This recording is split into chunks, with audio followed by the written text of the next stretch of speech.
मित्रांनो, तर तुम्ही बघू शकता हे सगळ्यात बेकार तर मला वाटते इकडच्या ट्रॅफिक पोलीसवाल्यांचेच लय त्यांना लय त्रास असेल, कारण एवढं बेकार रूट आहे हा, तर लयच ट्रॅफिक असतं बघा.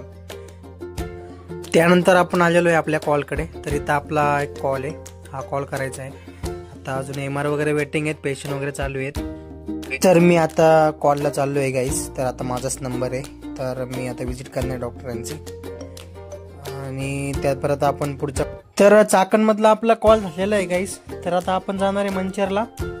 मंचरमध्ये 1-2 डॉक्टर आहेत, तिकडचे कॉल करायचे. त्यानंतर मग नारायणगावला 3-4 डॉक्टर आहेत. मग तिकडचे कॉल झाले का मग परत आपल्याला रिटर्न यायचे. तर आता आपण हा जो रूट आहे हा नारायणगावचा रूट लागलेला आहे, मंचरचा रूट लागलेला आहे नारायणगावचा, सॉरी. तर मग काय, चला आता आपल्याला इकडे या रूटला कुठंच ट्रॅफिक नाही आहे. आपण जाणार आहे एकदम आता सननाथ पिरी, म्हणजे कुठंच नॉनस्टॉप डायरेक्ट. तर माझे मित्र म्हणतोय की मी चालवतो गाडी, तू बस मागं, म्हणजे तुला व्हिडिओ वगैरे काढता येईल. तर मी त्याला म्हटलं बरं ठीक आहे भाऊ, मी बसतो मागं. गाडीची स्पीड लय मेंटेन मित्रांनो. हे बघा डॉट 80 ते 80 ठेवलेली आहे. आणि इकडे बघा साईडला एक बोर्ड पण लावलेला आहे गाडीच्या स्पीडचा. तर आपली गाडीची स्पीड एकदम नाही का डॉट आहे बघा 80 ते 80. आणि बघा इथं बोर्ड पण लावला आहे 80चा. म्हणजे रूटच तसा आहे मित्रांनो, रूट एकदम साफ आहे. आणि इकडं तुम्हाला नाही का एकदम आल्यावरती एवढं भारी क्लायमेट आहे ना मित्रांनो. नारायणगावला आलो ना, आम्हाला इकडचं क्लायमेट लय आवडतं. इकडं आल्यावरती असं वाटतं की आम्ही गावाकडे आलोय की काय, कारण सेम गावाकडचं वातावरण आहे मित्रांनो.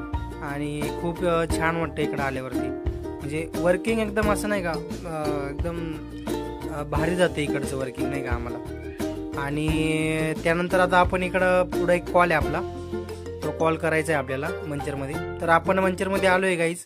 तर इथं आपला एक कॉल आहे, हा कॉल करून मग आपल्याला कॉल झाल्यावरती आम्ही आलो होतो औदुंबर व्हेज हॉटेलला.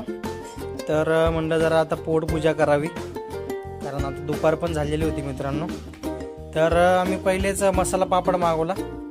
मसाला पापड मस्त दाबून घेतला आम्ही दोघांनी. आम्हाला मसाला पापड लय आवडतो इकडं आल्यावरती.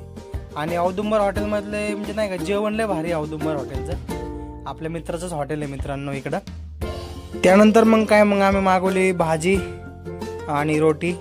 सध्या इकडं आल्यावरती आम्ही जास्त काही खात नाही, कारण कसं आहे जास्त खाल्लं ना मग ते परत आम्हाला ते पचायला वेळ लागतो. मग भाजी आणि पोळी खाल्ली. त्यानंतर मग आपल्याला जायचं होतं पुढच्या कॉलला.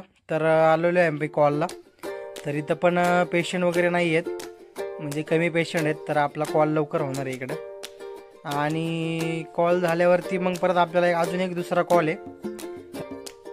मग काय आपल्याला नेक्स्ट कॉलला जायचं आहे.